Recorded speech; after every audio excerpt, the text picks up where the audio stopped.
The history of Ajamin. Ajamin, although he was a very well-trained Brahmana boy at the beginning of his life, but later on account of bad association, he became the most sinful man in the world.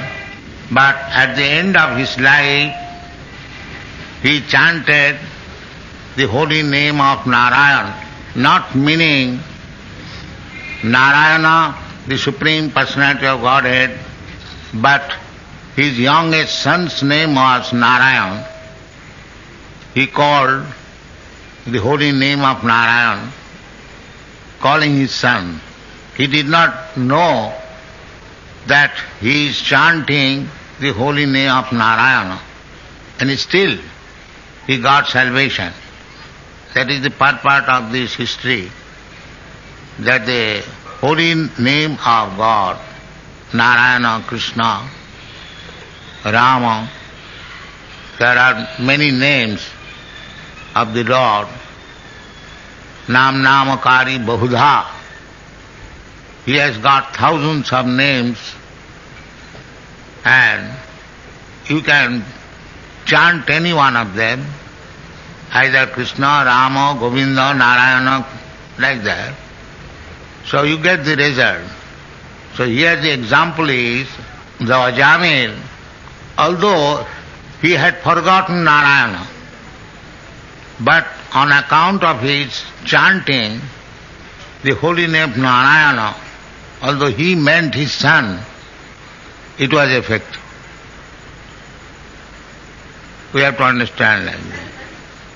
Somehow or other, if you chant the holy name of the Lord, knowingly or unknowingly, it will have its effect.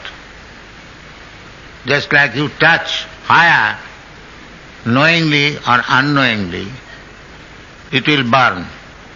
Similarly, if you chant Hare Krishna Mahamantra, knowingly or unknowingly, it will be effective on your life.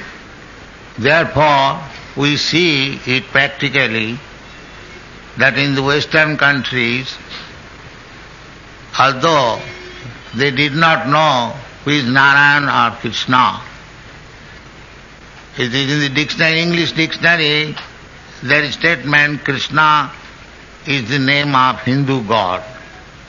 So, but nobody is consulting dictionary for chanting Hare Krishna, but the Shastra says that somehow or other, if you chant the holy name of God, then you gradually become purified. Cheta darpanam arjanam, bhava mahadavagni nidvapanam, shreya kairava chandrika vitaranam, vidyavadhu jivanam. So this history of Ajamil's life is described in the Srimad Bhagavatam to show the importance of chanting the holy name of God. That is the purpose. So the Ajamil later on became a great sinful person.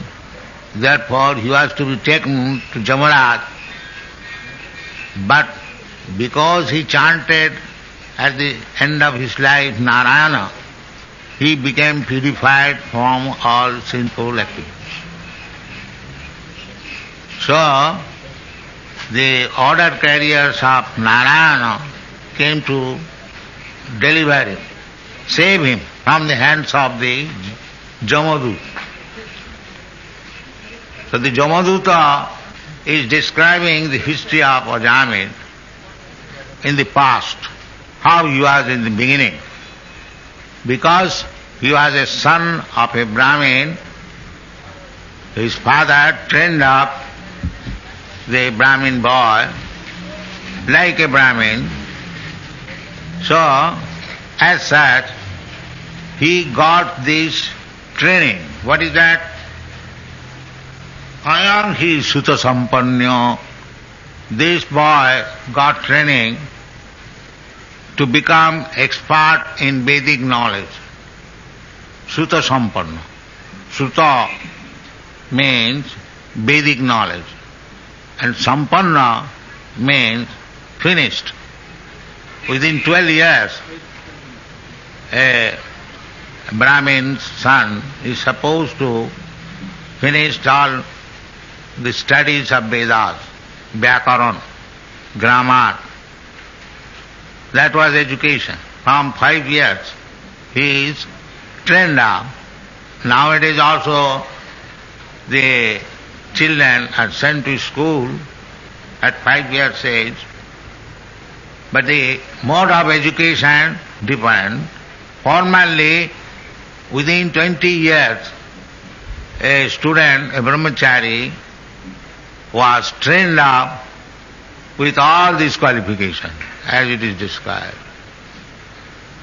What is that? The first is Sutta Sampanna, expertly aware of Vedic knowledge. Ayam hi Sutta Sampanya, Shila Vritya Gunaraya. Shila means Suddhachar, cleansing. Because Brahman's qualification is Sama Dama Sattam Tapa Satyam, cleanliness. So, this is also trained up how to become clean.